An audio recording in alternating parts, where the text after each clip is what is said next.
আসসালামু আলাইকুম। সংবাদে আপনাদের সবাইকে স্বাগত। সংবাদ শিরোনাম। তারেক রহমানের নেতৃত্বে বিপুল বিজয় নিয়ে সংসদে যাচ্ছে বিএনপি। রোববার নাগাদ সরকার গঠনের আশা, প্রতিশ্রুতি বাস্তবায়নের অঙ্গীকার। বিএনপির যাবতীয় উদ্দেশ্য, ম্যানিফেস্টো, তার যে ঘোষণাপত্র সেটাই থাকবে। এই বিজয় আমাদের প্রত্যাশিত ছিল। বাংলাদেশের গণতন্ত্রের, শক্তিশালী গণতন্ত্রের ভিত্তি রচনা শুরু হয়েছে। সংখ্যা ৭৭ হলেও ভালো ভোট পেয়ে প্রতিদ্বন্দ্বিতা করেছে জামায়াত এনসিপির জোট।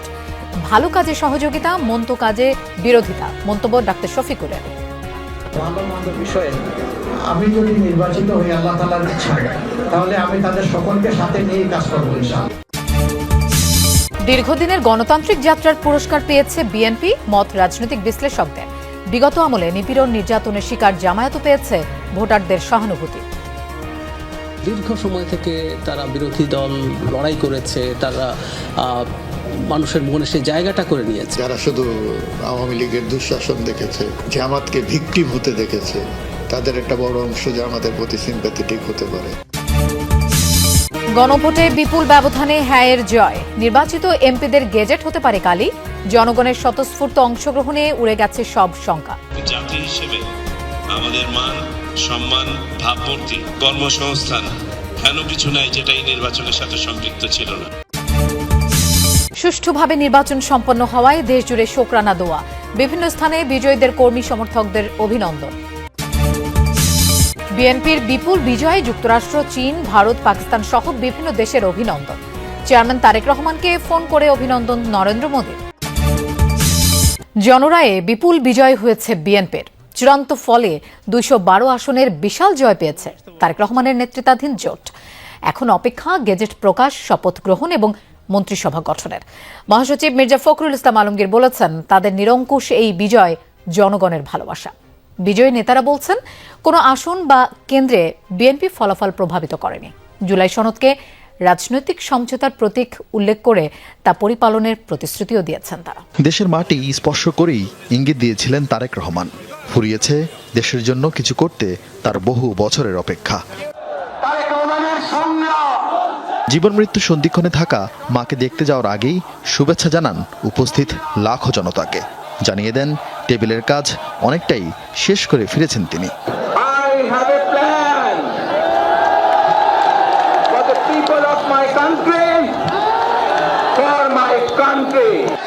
এরপর নির্বাচনী গণসংযোগে ঘুরে বেরিয়েছেন দেশের এই প্রান্ত থেকে ওই প্রান্ত। প্রথাগত রাজনৈতিক বক্তব্যের বদলে সহজ ভাষায় বলে গেছেন ইচ্ছা ও সামর্থ্যের কথা। সমগ্র দেশ সহ এই ঢাকা শহরকে একটি নিরাপদ শহরে রূপান্তরিত করতে চাই। ভোটে তারেক রহমানের প্রতিশ্রুতি আর প্রার্থীদের উপরই আস্থা রেখেছেন ভোটাররা। বিএনপি ও মিত্ররা জয় পেয়েছেন ২১৪টি আসনে। এর মধ্যে কে নেই?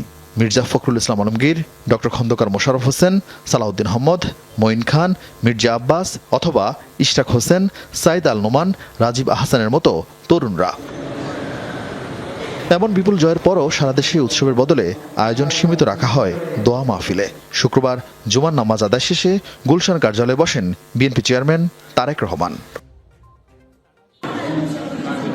এত বড় জয়ের বিষয়ে গণমাধ্যমের সঙ্গে কথা বলেছেন বিএনপি মহাসচিব সহ সিনিয়র নেতারা। বিতর্কমুক্ত নির্বাচন হওয়ায় স্বস্তি প্রকাশ করেন তারা। অঙ্গীকার করেন প্রতিশ্রুতি বাস্তবায়নের। এটা বিএনপির সরকার। আপনার বিএনপির যাবতীয় উদ্দেশ্য, ম্যানিফেস্টো, তার যে ঘোষণাপত্র সেটাই থাকবে। বা এই মুহূর্তে বলেই দিয়েছে ওরা যে 15 তারিখের মধ্যেই তারা হতে হবে। এই বিজয় আমাদের প্রত্যাশিত ছিল। বাংলাদেশের গণতন্ত্রের, শক্তিশালী গণতন্ত্রের ভিত্তি রচনা শুরু হয়েছে। জুলাই জাতীয় সনদ স্বাক্ষরিত হয়েছে, যার মধ্যে দিয়ে একটি রাজনৈতিক সমঝোতা হয়েছে। এটা একটি রাজনৈতিক সমঝোতার দলিল, তা অক্ষরে অক্ষরে পালন করা হবে।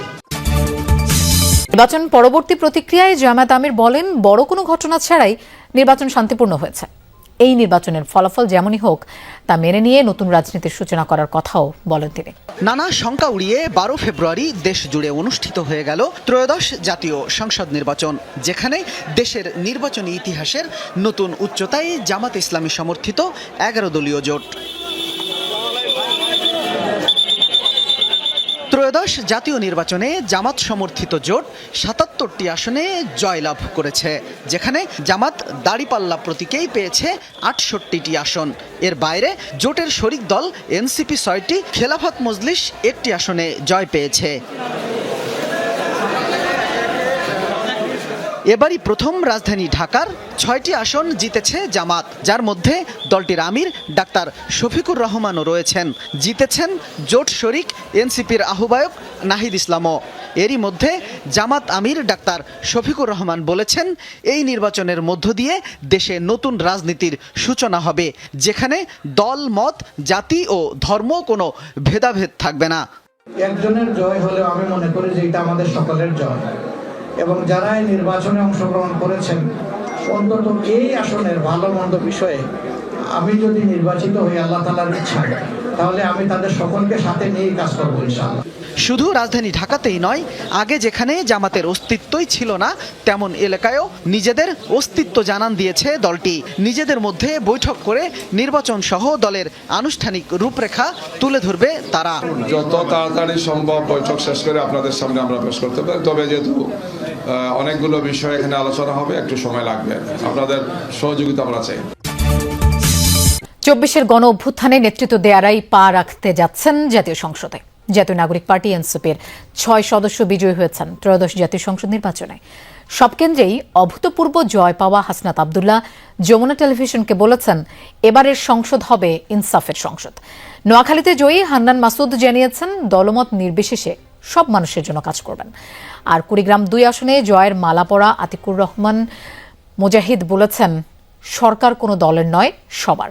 আশা, নির্বাচিত সরকারের কাছে কোনো বৈষম্যের শিকার হবেন না।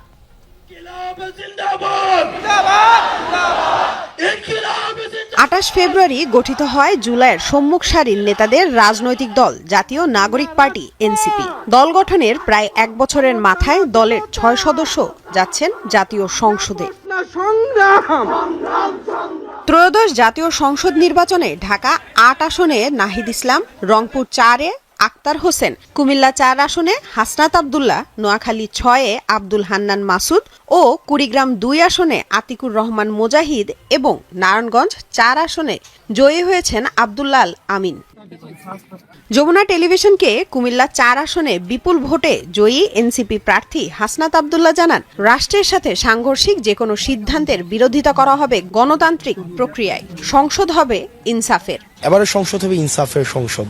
যে বিষয়টি আমাদের কাছে, আমার কাছে, আমাদের কাছে, আমার দলের কাছে, যেটা ন্যায় অন্যায়ের মধ্যে সুস্পষ্ট পার্থক্য থাকবে। রাষ্ট্রের সাথে সাংঘর্ষিক, রাষ্ট্র বিরোধী, দেশের জনকল্যাণ বিরোধী, গণবিরোধী কোনো সিদ্ধান্ত গ্রহণ যদি এই সংসদ থেকে কখনো করার চেষ্টা করা হয়, সেটিকে অবশ্যই আমাদের যে গণতান্ত্রিক প্রক্রিয়া রয়েছে সেই প্রক্রিয়ায় সেটির বিরোধিতা অবশ্যই সেখানে থাকবে।